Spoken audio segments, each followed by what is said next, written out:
Hello नमस्कार जय हिंद साथियों, स्वागत है आपका अपने YouTube channel tech non tech classes में। तो आईटी इलेक्ट्रिशियन थ्योरी का जो अपना वन लाइनर है नोट्स की जो सीरीज चल रही है दोस्तों, उसका अगला वीडियो लेकर आपके साथ फिर हाजिर हैं। तो आइए जल्दी जल्दी हम इसे वीडियो को कर लेते हैं। इसमें महत्वपूर्ण अग्निशामक यंत्र और सुरक्षा संकेत और अन्य भी कुछ महत्वपूर्ण पॉइंट है दोस्तों, जो सेम टू सेम एग्जाम में छपे मिलते हैं। तो इन क्वेश्चनों की आपको पीडीएफ मिल जाएगी डिस्क्रिप्शन में दिए गए टेलीग्राम ग्रुप में, और प्ले लिस्ट बनी हुई है दोस्तों, उनको भी चेकआउट कीजिएगा जो साथी हरियाणा लाइनमैन और शिफ्ट अटेंडेंट की जो साथी तैयारी कर रहे हैं। यानी हम बात करते हैं आज के एक नंबर क्वेश्चन की कि विद्युत की खोज सर्वप्रथम किसने की। तो यूनानी वैज्ञानिक है थेल्स ने 250 वर्ष पूर्व स्थिर विद्युत की खोज की थी। क्वेश्चन कई बार पूछा जाता है कि थेल्स के द्वारा जो विद्युत खोजी गई थी वो किस प्रकृति की, तो स्थिर थी, वो चल नहीं थी, तारों में प्रवाहित नहीं करवाया जा सकता था। और थेल्स ने आपको पता है कैरवा नामक पदार्थ की छड़ को रगड़ कर क्या है कागज़ के छोटे छोटे टुकड़े आकर्षित करवाए, और इसी सिद्धांत पर इन्होंने विद्युत का आविष्कार किया था। तो ये सिद्धांत भी कई बार पूछा जाता है एग्जाम में। वह विद्युत है जिसको चालकों में प्रवाहित किया जा सके चल विद्युत कहलाती है। और चल विद्युत की खोज है वो सर्वप्रथम वोल्टा नामक वैज्ञानिक ने 19वीं शताब्दी में की थी। यानी वोल्टा ने सेल का आविष्कार किया था सर्वप्रथम, और सेलों के माध्यम से जो विद्युत बनाई गई थी वो चल विद्युत थी, उसको तारों में प्रवाहित करवाया जा सकता था। और चल विद्युत का ही उपयोग होता है, स्थिर विद्युत का कोई उपयोग नहीं होता। और चल विद्युत की खोज है वो माइकल फेराडे ने इसके बाद में एक अन्य सिद्धांत दिया था। यानी माइकल फेराडे नामक वैज्ञानिक ने इसी आधार पर प्रेरण के नियम दिए थे, जो आधुनिक काल का वैज्ञानिक कहा जाता है। फेराडे ने विद्युत चुम्बकीय के जो प्रेरण के नियम थे, यानी प्रथम नियम और द्वितीयक नियम, दोनों इसी सिद्धांत पर दिए थे। यानी प्रथम नियम के अनुसार यदि विद्युत धारावाही चालक को जब चुंबकीय क्षेत्र में गतिमान करवाया जाता है तो उसमें एक चुंबकीय फ्लक्स का निर्माण होता है। और दूसरा नियम ये था कि जो फ्लक्स का निर्माण है वो फ्लक्स काटने की दर के समानुपाती होता है। यानी जितने ज़्यादा फ्लक्स काटा जाएगा उतना ही उसमें विद्युत वाहक बल पैदा होगा।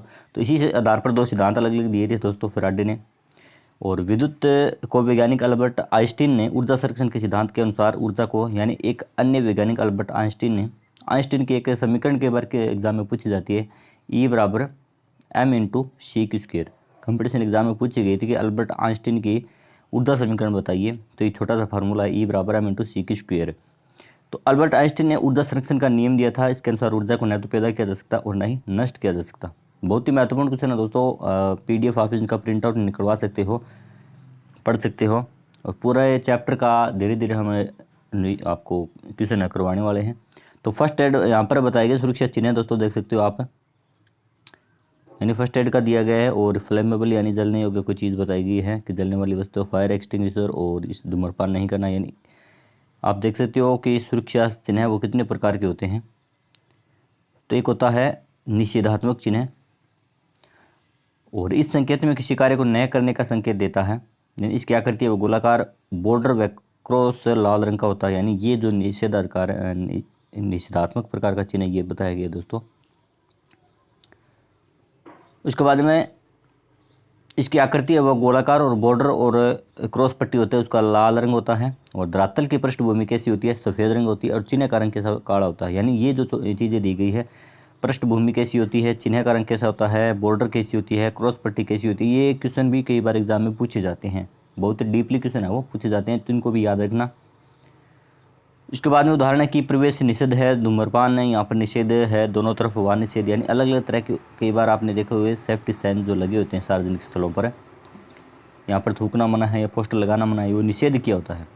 उसके बाद में आता है आदेशात्मक संकेत, यानी मैंडेटरी साइन, आवश्यक चिन्ह इनको बोलते हैं, अनिवार्य चिन्ह इनको बोलते हैं।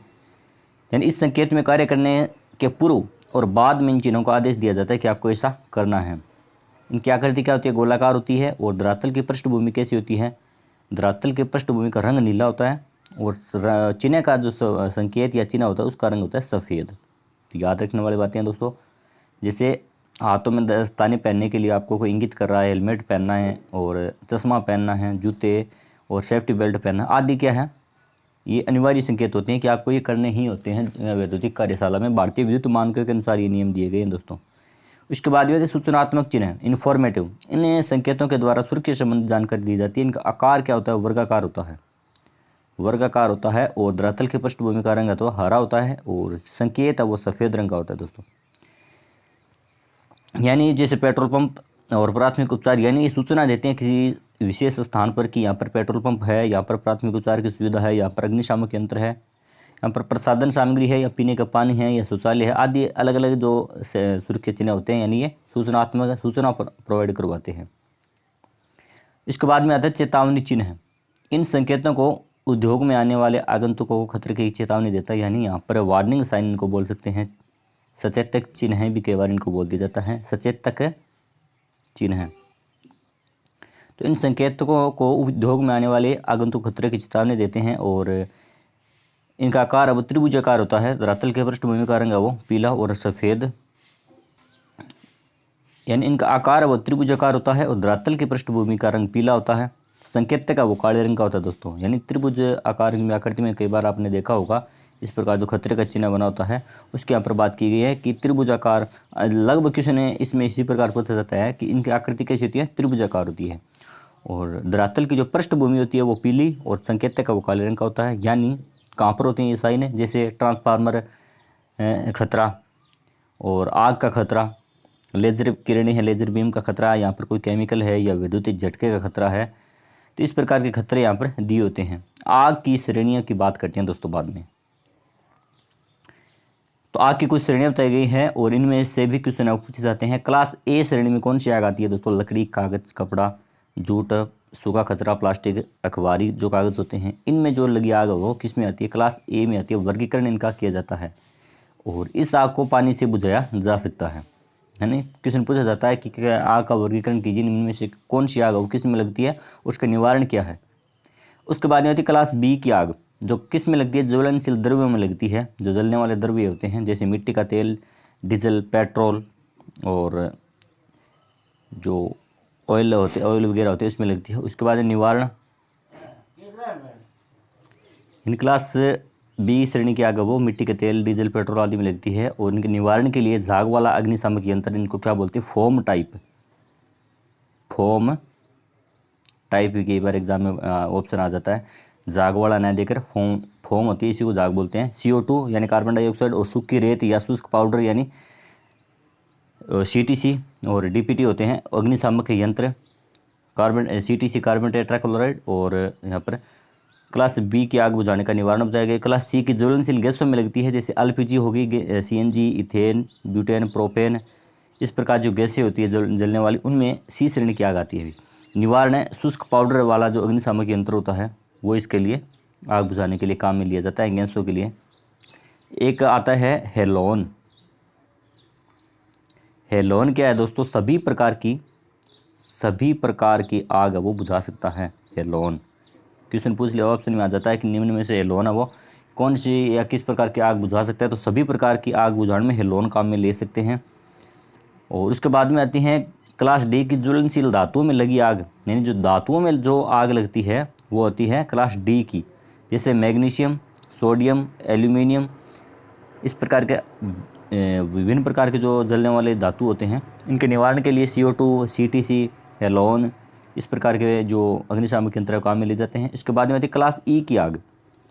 ई की आग वैद्युतिक उपकरणों और तारों में लगने वाली आग होती है और इस आग को बुझाने के लिए जल का प्रयोग वो निषेध होता है दोस्तों।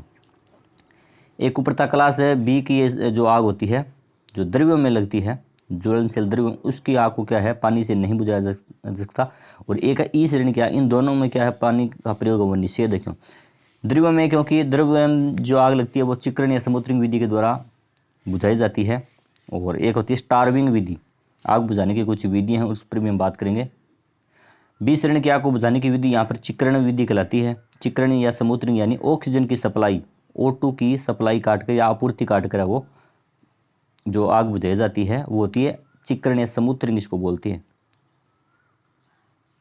समुद्रिंग।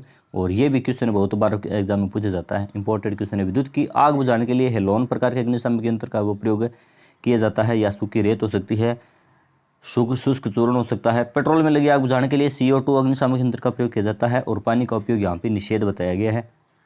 और जब हमारे शरीर में 90 वोल्ट से अधिक विद्युत धारा गुजरती है तो हम एक झटके का अनुभव करते हैं और यह विद्युतीय झटका होता है। मनुष्य के शुष्क त्वचा प्रतिरोध जब हमारे शरीर में 90 वोल्ट से अधिक विद्युत धारा गुजरती है, यानी किस एक वोल्टेज पर विद्युत जो है वो हमारे शरीर में झटका प्रदान करती है, तो 90 वोल्ट, यानी कम से कम 90 वोल्ट या इससे अधिक पर ही हमें विद्युत महसूस होती है। 90 वोल्ट से कम पर क्या है, विद्युत हमारे शरीर में कोई प्रभाव नहीं डालती और एक झटके का अनुभव होता है। और मनुष्य के शुष्क त्वचा का या शुष्क शरीर का प्रतिरोध 70 किलो ओम प्रति सेमी स्क्वायर, 70 किलो ओम प्रति सेमी स्क्वायर, या इसको बोल सकते हैं 100 किलो ओम प्रति सेमी स्क्वायर, यानी दोनों एक ही चीज़ है। सॉरी, 70 किलो ओम से लेकर है, यानी से 100 किलो ओम प्रति सेमी स्क्वायर होता है दोस्तों शुष्क शरीर का प्रतिरोध, और ये एग्जाम में पूछा जाता है। और गिले शरीर का प्रतिरोध है वो 700 ओम प्रति सेमी स्क्वायर से 1000 ओम प्रति सेमी स्क्वायर होता है। 700 ओम प्रति सेमी स्क्वायर से लेकर 1000 ओम या 1 किलो ओम प्रति सेमी स्क्वायर इसको बोल सकते हैं। यानी सेमी स्क्वायर जो लास्ट वाली जो यूनिट है इसको याद रखना। फ्यूज तार सदैव उच्च प्रतिरोध और उच्च ताप गुणांक और निम्न गलनांक की होती है। फ्यूज तार का प्रतिरोध क्या होता है, उच्च होता है, यानी उसका कटाक्ष क्षेत्रफल बहुत ही कम होता है, इसका उच्च प्रतिरोध, और ताप गुणांक भी उसका उच्च होता है और निम्न गलनांक होता है। जल्दी से वो पिघलने वाला होना चाहिए, परिपथ को तोड़ने वाला होना चाहिए। और चालक में इलेक्ट्रॉनों का प्रवाही विद्युत धारा कहलाता है, यानी इलेक्ट्रॉनों का प्रवाही विद्युत धारा है। और विद्युत धारा का प्रति इकाई और मात्रा क्या होता है, एम्पियर। और जल्दबाजी में कई बार क्या है, एम्पियर है, यानी विद्युत धारा का प्रतीक एम्पियर, एम्पियर सोचकर ए लगा दिया जाए। एक इसका प्रतीक एम्पियर का है, लेकिन विद्युत धारा का प्रतीक क्या है, आई है, याद रखना। चालक से एक अनुप्रस्थ काट क्षेत्रफल, यानी इस प्रकार कोई गोल जो चालक होता है उसका जो अनुप्रस्थ काट क्षेत्रफल है दोस्तों, अनुप्रस्थ काट क्षेत्रफल को क्या बोला गया है कि इसमें से जब 6.24 × 10⁻18 इलेक्ट्रॉन एक सेकंड समय में अगर इतने इलेक्ट्रॉन इसमें से प्रवाहित हो जाए तो वो क्या कहलाती है, 1 एम्पीयर धारा कहलाती है। और ये भी आंकड़ा बिल्कुल एग्जाम में पूछा जाता है कि 1 एम्पीयर की परिभाषा बताइए, घुमा फिरा कर पूछा जाता है क्वेश्चन। और इसके बाद में कि सिल्वर नाइट्रेट के घोल में 1 सेकंड समय तक धारा प्रवाहित करने पर कैथोड पर यदि 0.00111 ग्राम चांदी अगर एकत्रित हो तो धारा का मान 1 एम्पीयर होगा। और यह 1 एम्पीयर की क्या है, रासायनिक परिभाषा है, कि बहुत बार एग्जाम में पूछी गई है कि 1 एम्पीयर की रासायनिक परिभाषा क्या है, कि सिल्वर नाइट्रेट का घोल, ये याद रखना, कई बार घोल बदल दिया जाता है, कभी ये मान बदल दिया जाता है, कभी ये समय बदल दिया जाता है, और ये कभी कैथोड या एनोड दे दिया जाता है। तो इन्हें सभी को मिलाकर के 1 एम्पीयर की जो रासायनिक परिभाषा बनती है कि सिल्वर नाइट्रेट के घोल में 1 सेकंड समय तक कितनी धारा, मतलब 1 सेकंड समय तक धारा प्रवाहित करने पर कैथोड पर यदि 0.00, यानी पॉइंट के बाद में 00 और 111 ग्राम अगर चांदी एकत्रित हो, या कई बार चांदी नहीं देकर यहाँ पर दूसरा धातु बदल दिया जाता है, तो एक धारा का मान है वो 1 एम्पीयर होगा कैथोड पर इतनी मात्रा में अगर चांदी एकत्रित होती है तो। और दो समांतर चालक जो कि समान लंबाई और मोटाई की है में धारा प्रवाहित करने पर यदि एक दूसरे को 2 × 10⁻⁷, यानी समान लंबाई और समान मोटाई की इस प्रकार जो चालक है इसमें धारा प्रवाहित प्लस से माइनस समांतर में है, और धारा प्रवाहित करने पर यदि एक दूसरे को 2 × 10⁻⁷ न्यूटन बल से प्रतिकर्षित करे तो उसमें से प्रवाहित धारा का मान क्या है, 1 एम्पीयर होगा। प्रतिकर्षित यानी समान मात्रा में समान मान धारा प्रवाहित अन्य, इसका भी यहाँ पर यानी एक अन्य सिरा चुंबकीय क्षेत्र, एक अन्य एस, और इसका भी क्या है, सॉरी यहाँ पर जो चुंबकीय क्षेत्र है वो इस प्रकार बनेगा, यानी इसका प्लस से माइनस, और यहाँ पर इसका माइनस से प्लस, इसका भी एन से एस, और यहाँ पर इसका चुंबकीय क्षेत्र वो एस एन, यानी उल्टा बना। यहाँ इसमें से धारा की प्रवाही की दिशा ये है और इसमें से ये है, प्लस से माइनस, यहाँ पर है, यहाँ पर प्लस से माइनस और यहाँ पर माइनस से प्लस है। तो इसका चुंबकीय क्षेत्र इस प्रकार बना एन और एस, और यहाँ पर जो समान चुंबकीय क्षेत्र होने के कारण एक दूसरे को क्या है 2 × 10⁻⁷ न्यूटन बल से प्रतिकर्षित कर रहा है, तो उसमें से प्रवाहित धारा का मान क्या होगा, 1 एम्पीयर होगा। और इसके बाद में इलेक्ट्रॉन द्वारा आवेश उत्पन्न होता है, तो आवेशन क्रिया के दौरान गतिमान होता है, तो विद्युत आवेश की मात्रा को कूलाम यानी क्यू, यहाँ पर विद्युत आवेश यानी कूलाम को क्यू से व्यक्त किया जाता है और इसका मात्रा कूलाम होता है। इसे धारा आई और समय टी के गुणनफल से ज्ञात किया जाता है, क्यू बराबर आई × टी, कई बार हम लिखते हैं कूलाम का सूत्र। और इलेक्ट्रॉन को गतिमान करने के लिए लगाया गया बल है वो विद्युत वाहक बल कहलाता है। विद्युत वाहक बल का प्रतीक या ई और मात्रक होता है वोल्ट, वोल्ट का प्रतीक होता है वी, याद रखना। 1 वोल्ट के यहाँ पर परिभाषा दी गई है कि विद्युत वाहक बल का वो मान जो किसी चालक के 2 सिरों के मध्य 1 एम्पीयर की धारा प्रवाहित करवाकर 1 वाट की शक्ति पैदा कर दे, वो 1 वोल्ट कहलाता है। यानी कई बार P बराबर हम शक्ति यानी P बराबर V इंटू आई, यानी 1 वाट की जो परिभाषा है ये है कि 1 वोल्टेज और 1 एम्पीयर की धारा। उसी प्रकार 1 वोल्ट की V बराबर P बट्टा में आई, ये फॉर्मूला इसके हिसाब से बन जाएगा। विद्युत स्रोत को लोड से जोड़ने पर उसके विद्युत वाहक बल में कुछ अंतर पैदा होता है, इसी अंतर को क्या बोलते हैं? विभवांतर बोलते हैं। और विभवांतर की उपस्थिति केवल धारा प्रवाहित होते समय तक की होती है। धारा प्रवाहित नहीं होने पर विभवांतर का मान 0 हो जाता है, परंतु विद्युत वाहक बल का मान 0 नहीं होता। विभवांतर का प्रतीक V और मात्रक वोल्ट। और ध्यान रहे कि बिना धारा प्रवाह के वोल्टेज हो सकती है, परंतु बिना वोल्टेज के धारा प्रवाह नहीं हो सकता। डीसी परिपथों में धारा मापी और वोल्टेज मापी को प्रयोग लेते समय टर्मिनल का विशेष ध्यान रखा जाता है, यानी डीसी परिपथों में ध्रुवता का हमेशा ध्यान रखा जाता है। प्लस सिरे से प्लस जोड़ते हैं, माइनस से माइनस जोड़ते हैं, नहीं तो शॉर्ट सर्किट हो जाता है। एक अंतर्राष्ट्रीय ओम की परिभाषा दी गई है दोस्तों। एक अंतर्राष्ट्रीय ओम की परिभाषा इस प्रकार एग्जाम में पूछी जाती है कि पारे का एक 106.3 सेंटीमीटर लंबा स्तंभ होता है इस प्रकार, जिसका द्रव्यमान कितना होता है? 0 डिग्री सेल्सियस। यहाँ पर 0 डिग्री सेल्सियस दिया गया है। 0 डिग्री सेल्सियस पर 14.45 ग्राम द्रव्यमान इतना एकत्रित न हो कि जिसका द्रव्यमान 0 डिग्री सेल्सियस पर इतना हो 14.45, तो उसका प्रतिरोध एक अंतर्राष्ट्रीय ओम कहलाता है दोस्तों। एक अंतर्राष्ट्रीय ओम की यहाँ पर परिभाषा बताई गई है, याद रखना, बहुत अच्छी परिभाषा है कि पारे के 106.3 सेंटीमीटर लंबे स्तंभ का द्रव्यमान है वो 0 डिग्री सेल्सियस पर कितना हो? 14.45 ग्राम हो, तो उसका प्रतिरोध एक अंतर्राष्ट्रीय ओम कहलाता है दोस्तों। तो ठीक है दोस्तों, आज के लिए इतना ही, और जल्दी दूसरी वीडियो मिलती है। ये PDF आपको मिल जाएगी। वीडियो को लाइक और चैनल को सब्सक्राइब जरूर कीजिएगा। धन्यवाद।